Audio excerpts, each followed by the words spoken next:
Hi mga mi! Samahan nyo naman kami sa aming panibagong ganap ngayong araw. Amalengke na kami ng aking asawa ng aming pang isang linggong ulam. So yun lang, hindi talaga ako sure kung aabutin niya ng isang linggo kasi nagkulang nga yung budget namin doon. Bali, bumili nga pala ako ng 2 kilong manok at hahatiin ko yan sa 4. Dalawang maliit na lagayan ay para sa pangsahog yan. Tapos yung 2 lagayan ng ice cream para sa kung anumang luto ng manok yung lulutuin ko. Pa din talaga akong meal plan mga middle, hindi ko pa talaga alam kung paano nga ba yung saktong paggawa ng meal plan na yan. Pa-share naman ako may please na mga meal plan nyo po dyan. Sabi, hindi lang pala sa pag-grocery mabilis maubos yung pera, pati pala sa pamamalengke para sa pang isang buong linggong ulam. 1,000 mo sa palengke, ilan lang yung mabibili mo. Ay, yung ending, yung dala namin pera sa palengke talagang kinulang. Pero okay lang kasi kahit papaano may stock na kami ng ulam dito sa bahay. At reality na talagang mangyayari na makakapag-refill na nga ako sa sarili naming refrigerator. Sobrang tuwang-tuwa talagang pusong nanay ko sa ganap na to. Una-unahang ref refill ko at grabe sobrang satisfying pala kahit hindi mo siya mapuno. Pasensya na kayo mga mikong unorganized sa tingin ninyo itong pagre-refill ko. Pasensya na po, still learning naman. Yay! Charot!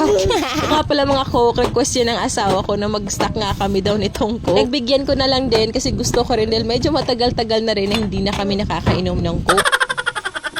So, hindi rin makakalimutan yung prutas para sa mga bata. Yan dapat ilagay may dyan or dun sa baba. Siya na kayo medyo ignorante pa talaga. Pati nga itong cereal hindi nakalagpas at fudgy bar nilagay ko pati sa ref. Kalain. Pati nga itong mga dilata inilagay ko pa nga dyan sa ref. Kalain. So, konti nga lang din to na pamili namin gulay dahil kinulang na nga kami sa budget. Yung mga alas 11 ng gabi, nagtataka ako kung bakit hindi pa pumapasok ng kwarto yung papa nila. Ito pala, inaayos niya yung laruan ng mga bata. Laruan, pinagtsatsagaan niya talagang ayusin para sa mga bata. Love you pa lang, mamuha ka sa akin. Kinabukasan, eto, nagluto ako ng adobong atay at balon-balunan. Bis ko sobrang magluto nito at ganito pala kapag may rep, hindi mo naguguluhin yung asawa mo kung ano yung bibilhin na ulam.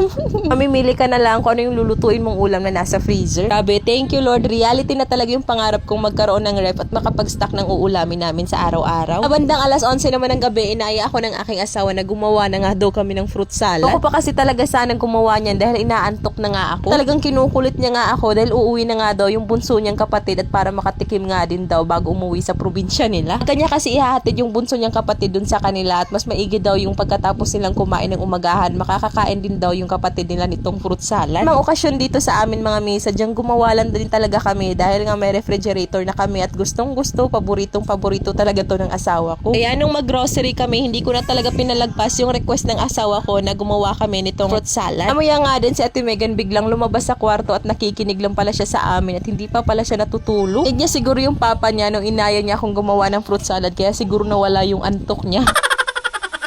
At nagtira nga din pala kami ng kaunti para makatikim rin kami. Pero hindi na lang din namin ginising yung iba pang mga bata at kapatid ng aking asawa kasi bukas makakakain din naman talaga kami nitong lahat. Baka may mabasa na naman ako sa comment section na hindi sila makakaluno kapag hindi nila kasalo sa pagkain yung mga bata. Inabukasan, ito, pagkatapos namin kumain ng umagahan, kinain na namin syempre yung fruit salad. Excited na yung mga batang kumain, lalong-lalo na itong si Kuya Zaiden dahil hindi niya alam na gumawa pala kami ng fruit salad kagabi. So much kay Lord talaga kasi kahit walang okasyon, nakakagawa kami ng ganyan. Kung malit na bagay lang yan, pero sobrang na-appreciate ko na yan kasi dati, kahit may okasyon na kay birthday ng mga anak namin, hindi namin basta-basta nagagawa yan kung wala kaming ipo. Maliit o malaki man yung bagay na na-achieve namin, sobrang ipinagpapasalamat ko talaga yan.